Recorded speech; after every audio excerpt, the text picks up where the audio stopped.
युवक ने वैसा ही किया जैसा घोड़े ने कहा था। घोड़ी आई, थोड़ा पानी पिया, सुनहरी काठी को देखा और कहा, कितना मीठा पानी और इतनी सुनहरी काठी। मुझे अपने ऊपर बैठने और मेरे साथ खेलने के लिए एक इंसान की जरूरत है। युवक चिल्लाया, मैं यहाँ हूँ, लेकिन मुझे डर है तुम मुझे खा जाओगी। नहीं, मैं नहीं खाऊंगी। घोड़े ड्राइवर शुल्क की सर की कसम खाओ। उसने कसम खाई और वह पेड़ से नीचे उतर गया, घोड़ी पर चढ़ गया और उसके साथ घूमने लगा। घोड़ी ने फिर कहा, अगर ड्राइवर से यहाँ होता तो मुझे और खुशी होती। यहाँ मेरे साथ आपका बेटा भी है। युवक ने कहा, अपने घोड़े को बुलाया और वे सभी एक साथ मौज मस्ती करने लगे। थोड़ी देर बाद युवक और उसका घोड़ा शहर में लौट आए और घोड़ी भी उनके साथ चली गई।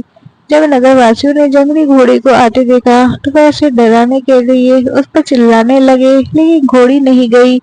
आखिरकार उसके बेटे ने उसे घर लौटने की विनती की और उससे वादा किया कि वह फिर से उसके साथ खेलने आएगा। इसलिए वह चली गई। दूल्हा राजा के पास लौट आया और दुल्हन के साथ एक बार फिर सो गया। फिर कुछ नहीं हुआ।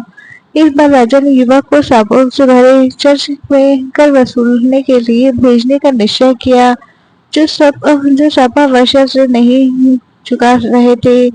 युवक ने दरवाजे के पीछे से सब कुछ सुन लिया और निराश होकर अपने घोड़े के पास लौट आया। घोड़े ने पूछा, महाराज आप इतने उदास क्यों हुए हैं? इस बार मैं सचमुच करने जा रहा हूँ।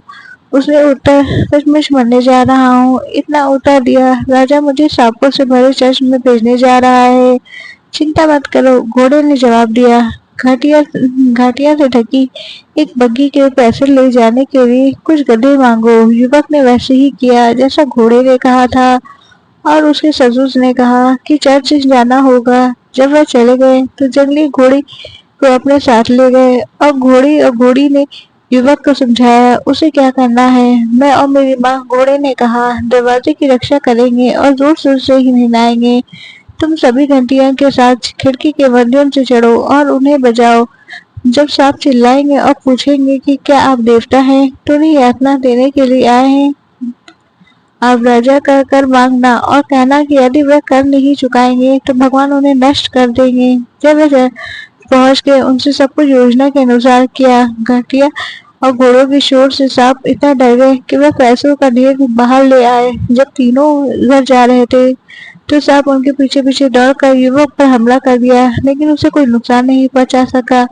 तब उन्होंने उसे शाप देते हुए कहा, यदि तू जिसने हमारा धन छीना है लड़का है तो लड़की बन जाए, और यदि तू लड़की है तो लड़का बन जाए। और लड़की को अचानक यह एहसास हुआ कि वह लड़की में बदल गई है। वह राजा के पास लौट आए और जब दूल्हा दुल्हन अगली सुबह उठे तो युवती से जब पूछा गया तो उसे रात कैसे बिताई तो उसने उत्तर दिया, आपको और कोई प्रश्न पूछने की आवश्यकता नहीं, मैंने एक अद्भुत रात बिताई है। कहानी अच्छी लगी हो तो लाइक शेयर कमेंट करें। चैनल पे नए हो तो प्लीज सब्सक्राइब करें। Thanks for watching.